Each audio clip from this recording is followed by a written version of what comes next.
नाही, मागणी काय ते आमचं रिझर्वेशन जे आहे त्या रिझर्वेशनमध्ये कोणत्याच प्रकारचा कमतरता होणार नाही. मला वाटते सरकार न्याय देण्याकरता झालेलं सरकार आहे.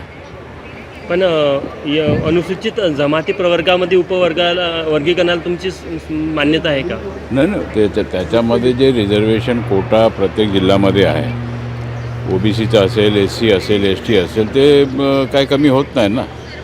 कमी होत नाही, पण काही पर्टिक्युलर जातीच त्याचा फायदा घेतात. ते कमी करण्यासाठी त्यामध्ये उपवर्गीकरण जाती कोणते आहेत, काय आहेत, हे त्याच्यामध्ये आपल्याला हे पाहायचं नाही. आपल्याला पाहायचं की SC, ST, OBC, VJNTला न्याय मिळतो का नाही मिळत, ते महत्त्वाचं आहे. आणि आम्ही रिझर्वड कॅटेगरीमधून येतो, तर आमचं कामच आहे की आमचं जे प्रोटेक्शन देणं त्यांना.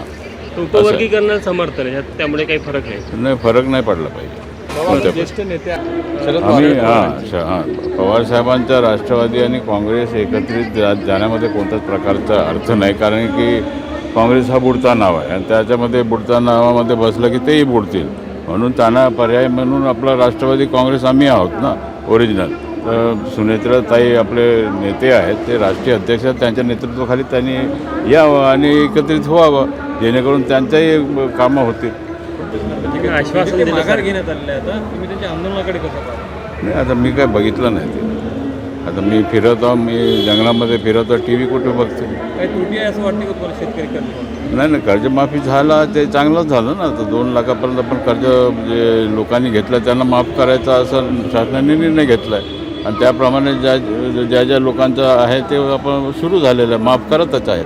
आमच्या जिल्ह्यामध्ये काम सुरू झालं आहे. गडचिरोली जिल्ह्यामध्ये उत्खनन सुरू आहे, ज्या खाणी तयार होत आहे त्याला घेऊन टायगर कॉरिडॉर डिस्टर्ब होत आहे असा त्या संदर्भात याचिका देखील टाकण्यात आलेली आहे. नाही, टायगर कॉरिडॉर कुठे आहे हे महत्त्वाचं आहे.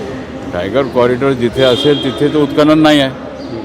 म्हणून ते त्याच्यामध्ये लोकांनी ऑब्जेक्शन घेणं हे चुकीचं आहे. जिथे टायगर कॉरिडॉर असेल तिथे उत्खनन होणारही नाही.